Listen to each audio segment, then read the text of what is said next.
Are you dreaming of palm trees and beaches with a fruity drink in one hand and your laptop in the other? Well, I've got news for you. That lifestyle is totally possible, but it's going to take a bit of work to get there. That's where I can help. I'm Anna, a professional career writer here at Resume.io. And for the past few years, I've been fortunate enough to travel and work around the world. In this video, I'll share my personal insights along with the top things to consider when making the leap to a digital nomad lifestyle.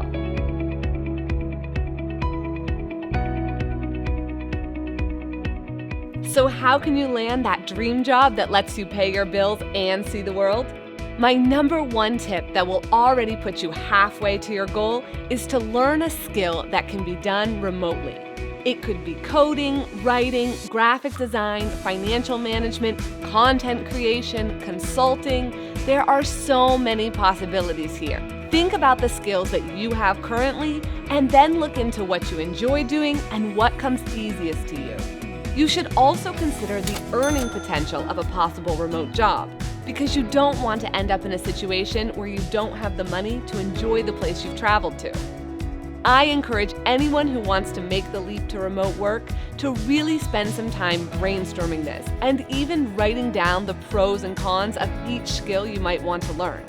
Once you've settled on one, you might need to keep your current job for a while you take classes or make connections in your new field.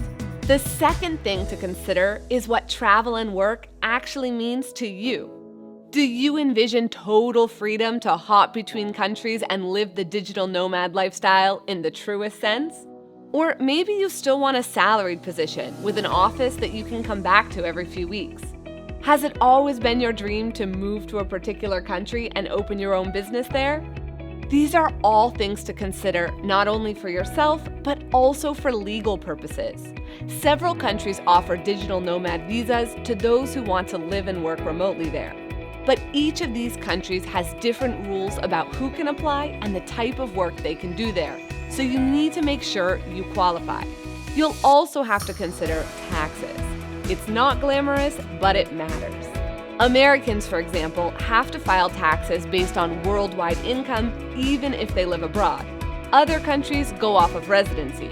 Before you officially make the move, I would highly recommend speaking with an advisor in your home country and the place where you plan to live to make sure that there's no red tape that's going to make things more complicated for you once you go abroad. And now, on a more personal note, here are a few things that I've learned over the past 5 years of working and traveling full-time. The first is that careers are truly built, and building takes time.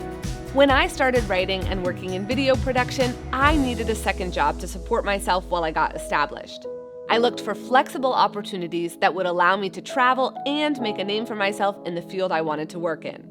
That beginning phase is the most difficult, so give yourself a year or two to make the transition. During this time, I also relied on mentors and other connections for advice and support. And the second piece of advice that I can give from personal experience is that sometimes it's just better to let work be work and vacation be vacation. It sounds great to work and travel until you find yourself taking calls at 11 o'clock at night because your team is in another time zone. That might happen every once in a while, but I still try to set a schedule of working hours and free time.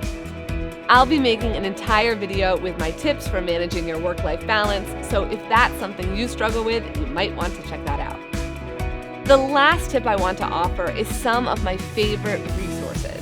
Sometimes the biggest obstacle to taking the leap to remote work is our own fears about the future. These are some of my favorite books and podcasts to help you with getting in the right mindset before making a big change.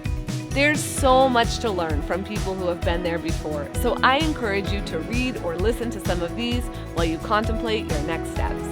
I hope that these tips have been helpful for you as you prepare to live and work remotely.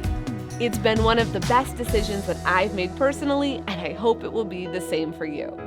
Let me know in the comments what your ideal travel work situation looks like and if there are any digital nomad tips that I missed. And make sure to like and subscribe to our YouTube channel to stay up to date with our latest career advice.